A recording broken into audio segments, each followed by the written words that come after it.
Nós vamos agora conversar aqui através da internet com a Ingra Ohana. Ela que tem um caso que vai trazer para a gente. Ela foi vítima de uma violência doméstica. Ela sofreu uma tentativa de homicídio lá em Concórdia, isso em 2020, no ano passado. E o autor dessa tentativa de homicídio, né, Ingra? O ex-companheiro dela. Porque ele essa semana passou por um julgamento. A sentença foi de 11 anos e 8 meses de reclusão em regime fechado, pelo crime de tentativa de homicídio triplamente qualificado. E a Ingra que pode me trazer mais detalhes dessa situação que ela viveu. E eu acho que o principal aqui desse nosso bate-papo, Ingra, dessa nossa conversa, é encorajar as demais mulheres que acompanham o nosso programa e que muitas vezes por medo, por toda aquela situação que você mesmo já viveu antes de ter sido vítima dessa tentativa de homicídio, também se sentia acuada. Faltava essa coragem de procurar as autoridades e tornar pública a situação como você está fazendo, que eu te agradeço mais uma vez, Ingra, pela sua atenção. E o que você pode nos contar quando você ficou sabendo dessa sentença? Porque a produção já me antecipou que não te agradou o tempo que ele pegou de prisão em regime fechado, porque a gente sabe como a legislação, né, vai diminuindo e, pelo que eu entendo, a sua preocupação é que em pouco tempo ele possa estar novamente em liberdade. Ingra, boa noite. Boa noite a todos. Na verdade, a sentença, né, a parte do julgamento dele, com certeza, né, não é nem só pelo fato do eu correr risco. Na verdade, para mim, me preocupa mais os demais casos, né, que virão e que já existem, pelo fato da impunidade. Claro, são 11 anos e 8 meses, para quem está passando isso, é um bom tempo, é uma vida, né, gente? Mas, ao mesmo tempo, o crime, eu só não morri por um detalhe, né? Foram 23 facadas, foram vários órgãos atingidos. Então, assim, isso deixa meio que um recado. Homens podem agredir suas esposas, podem cometer o crime da violência doméstica, que daqui a pouco, daqui 4, 5 anos, porque é 11 anos e 8 meses, mas 40% da pena em regime fechado, onde vocês vão estar soltos. Então, assim, eu quanto vítima, sim, eu poderia estar morta, meus filhos órfãos, né, onde minha filha presenciou tudo que eu passei, mas ao mesmo tempo, e a pena, e a pessoa que fez isso, será que não sou eu a pessoa que julga, né, mas ao mesmo tempo eu escuto muitos casos, muitos relatos, muitas vítimas nos procuram na associação, e elas me dizem assim, Ingra, mas não adianta denunciar, logo ele sai, vai vir atrás de mim, e eu, quanto vítima, eu tenho que dizer, não, você tem que denunciar, mas olha o que aconteceu.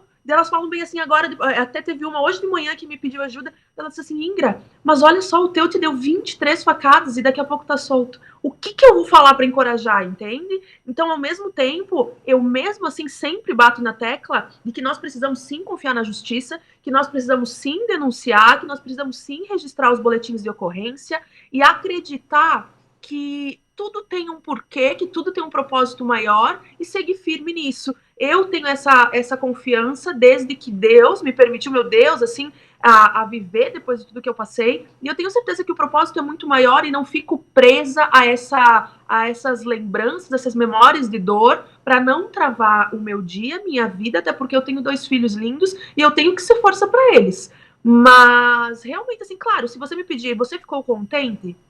Não, eu acho que tem muitas coisas dentro da parte da tentativa de feminicídio, da parte dos relacionamentos abusivos, da gravidade da situação, onde com certeza isso se toma uma proporção muito grande, né, gente? Quando a gente julga uma pessoa, por exemplo, que esfaqueou alguém, 23 facadas na frente de uma sociedade, na frente de um filho, e daqui 4, 5 anos está solto, não é só eu que corro perigo, né? Então, eu procuro focar mesmo em confiar de que dias melhores virão. Oi, Ingra, eu estou aqui com o nosso consultor de assuntos jurídicos, Dr. Pedro Queiroz. Daqui a pouco ele também vai comentar sobre o seu caso, já. Mas antes eu gostaria que você também recordasse para quem está acompanhando, porque antes de você sofrer essa tentativa de feminicídio, você já tinha a medida protetiva que garantia legalmente o afastamento dele do convívio social próximo a você. O que ficou claro que ele desrespeitou no partir do momento que ele parte com a faca para cima de ti quando você saía de um restaurante com a filha de vocês, né? Exato.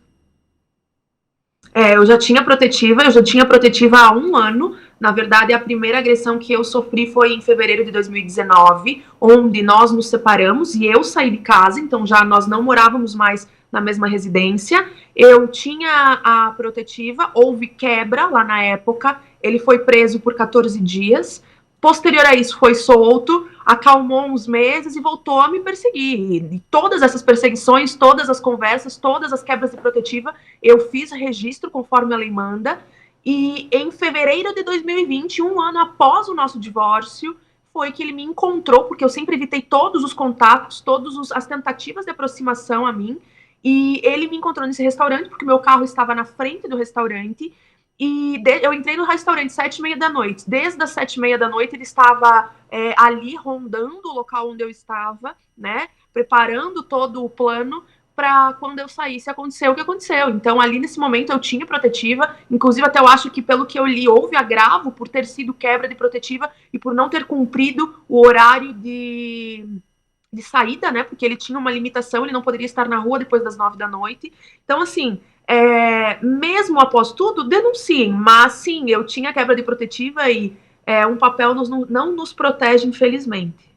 Ô Ingrid, antes da gente encerrar aqui essa sua participação ao vivo, eu gostaria que você, mais uma vez, ressaltando a sua coragem, esse ato de compartilhar essas informações ao vivo aqui no Cidade Alerta, eu acho que o teu objetivo principal é que demais mulheres também tenham um pouco dessa coragem, porque para nós aqui, comunicadores, para o Dr. Pedro, que sempre fica em cima desse caso, nós estamos nesse papel, né, Dr. Pedro, de comunicar, mas nós não estamos no papel de quem sofre essas agressões, que começa muitas vezes na agressão verbal, com palavras, e depois vai para a agressão física, e infelizmente, nos casos piores, nós temos mortes, tantos feminicídios registrados nesse país. Então, qual a mensagem que você deixa, Ingra, para que essas mulheres tenham esse ato de coragem e sabendo de tudo que vem depois, as consequências a partir desse momento?